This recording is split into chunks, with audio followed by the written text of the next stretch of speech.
Taste the Daily. Tiruppur மாவட்டம் காங்கேயம் அருகே சிவன்மலை முருகன் கோவிலில் தைப்பூச திருவிழாவையொட்டி பல்லாயிரக்கணக்கான பக்தர்கள் திரண்டனர். விழாவையொட்டி அதிகாலையில் சுவாமி ரதத்தில் எழுந்தருளி வீதி உலா வந்த நிலையில் வழி நெடுகிலும் திரளான பக்தர்கள் அரோகரா கோஷமிட்டு சுவாமி தரிசனம் செய்தனர். தைப்பூச திருநாளையொட்டி காஞ்சிபுரம் மாவட்டம் குன்றத்தூர் முருகன் கோவிலில் பக்தர்கள் கூட்டம் அலைமோதியது. அதிகாலை முதல் பக்தர்கள் அதிக அளவில் வந்த நிலையில் அரசு உரிய ஏற்பாடுகளை செய்யாததால் கோவிலின் படிக்கட்டுகளில் தொடங்கி சுமார் 2 கிலோமீட்டர் தூரத்திற்கு நீண்ட வரிசையில் காத்திருந்து வழிபடும் நிலைக்கு தள்ளப்பட்டதால் பக்தர்கள் கடும் சிரமத்திற்கு ஆளாகினர். திருச்சி மாவட்டம் சமயபுரம் மாரியம்மன் தெப்ப உற்சவ திருவிழா வெகு விமரிசையாக நடைபெற்றது. பிரசித்தி பெற்ற சமயபுரம் அருள்மிகு மாரியம்மன் கோவிலில் தைப்பூச திருவிழா கடந்த 2ஆம் தேதி கொடியேற்றத்துடன் தொடங்கியது.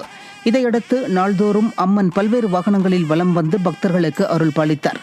9ஆம் நாள் திருவிழாவன்று இரவு தெப்ப உற்சவம் வெகு விமரிசையாக நடைபெற்ற நிலையில் மாரியம்மன் 3 முறை தெப்பத்தில் வலம் வந்து அருள் பாலித்தார். இதில் ஏராளமான பக்தர்கள் பங்கேற்று வழிபாடு செய்தனர்.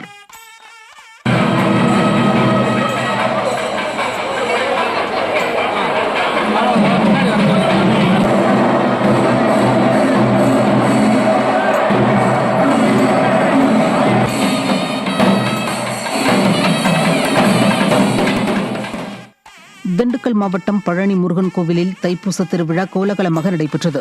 தைப்பூச திருவிழாவின் முக்கிய விழாவில் சிவாச்சாரியார்கள் வேத மந்திரம் வழங்க, ஓதுவார்கள் திருமறைகள் பாட முத்துக்குமாரசுவாமி வள்ளி தெய்வானை திருக்கல்யாண நிகழ்ச்சி நடைபெற்றது. இதில் ஏராளமான பக்தர்கள் கலந்து கொண்டு சுவாமி தரிசனம் செய்தனர்.